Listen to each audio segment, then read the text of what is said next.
देवलोक की अप्सरा थी हनुमान जी की माता। आइए जानते हैं क्यों मिला वानरी बनने का श्राप। माता अंजनी जो हनुमान जी की माता थी, स्वर्ग में देवलोक इंद्र के दरबार की अप्सरा थी। वो अति सुंदर और चंचल स्वभाव की थी और अक्सर इंद्र की सभा में नृत्य क्या करती थी। लेकिन माता अंजनी के हृदय में भगवान शिव के प्रति गहरी भक्ति थी। एक दिन माता अंजनी ने दुर्वासा ऋषि को एक माला भेंट की। ऋषि उनके व्यवहार से प्रसन्न हुए और उन्हें अनजाने में पुत्रवती भव यानी पुत्रवती होने का आशीर्वाद दे दिया। यह आशीर्वाद तो शुभ था, लेकिन स्वर्ग की अप्सराओं के लिए कठिनाई थी, क्योंकि स्वर्ग के नियमों के अनुसार कोई भी अप्सरा संतान को जन्म नहीं दे सकती थी। समय बीतता गया। एक दिन माता अंजनी अपनी सहेलियों के साथ स्वर्ग से पृथ्वी की ओर भ्रमण के लिए निकली। उन्होंने अपना विमान एक घने जंगल में उतारा और सभी सहेलियों के साथ उस जंगल की सुंदरता निहारने लगी। जंगल में भ्रमण करते हुए माता अंजनी को एक पेड़ के नीचे एक अजीब आकृति दिखाई दी। वह आकृति किसी वानर जैसी प्रतीत हो रही थी। अंजनी के मन में उत्सुकता जागी और उन्होंने उस आकृति को छू दिया। जैसे ही उन्होंने स्पर्श किया, वह कोई साधारण वानर नहीं बल्कि एक ऋषि थे जो वर्षों से कठोर तपस्या कर रहे थे। माता अंजनी के स्पर्श से उनकी तपस्या भंग हो गई।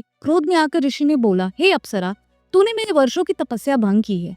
मैं तुझे श्राप देता हूँ कि तू स्वयं ही एक वानरी बन जाएगी। यह सुनकर माता अंजनी भयभीत हो गई और ऋषि से क्षमा मांगने लगी। उनका हृदय व्याकुल हो उठा। वो बोली, हे ऋषिवर, मुझसे भूल हो गई, कृपया मुझे माफ कर दें। ऋषि का क्रोध कुछ शांत हुआ और उन्होंने कहा, मेरा श्राप टल नहीं सकता, लेकिन मैं इसे वरदान में बदल देता हूँ। तुम एक महान आत्मा को जन्म दोगी जो देवताओं और संसारों के लिए कल्याणकारी होगा। इस श्राप के कारण माता अंजनी को स्वर्ग छोड़कर पृथ्वी पर आना पड़ा। उन्होंने एक पर्वत पर घोर तपस्या शुरू की और भगवान शिव की आराधना में लीन हो गई। उनकी भक्ति से प्रसन्न होकर भगवान शिव ने उन्हें आशीर्वाद दिया कि वे उनके अंश के रूप में पुत्र रूप में जन्म लेंगे। कुछ समय बाद वायुदेव के आशीर्वाद से माता अंजनी के गर्भ में हनुमान जी का जन्म हुआ। उनका जन्म स्वयं भगवान शिव और देवताओं के आशीर्वाद का परिणाम था। ये कथा हमें सिखाती है कि जीवन में विपत्तियां कितनी भी बड़ी क्यों न हो, सच्ची भक्ति और समर्पण से हर समस्या का समाधान संभव है। माता अंजनी के जीवन की कठिनाइयों के बावजूद उन्होंने एक ऐसे पुत्र को जन्म दिया जिनकी भक्ति, साहस और निस्वार्थ सेवा युगों युगों तक पूजनीय बनी रही। जय हनुमान।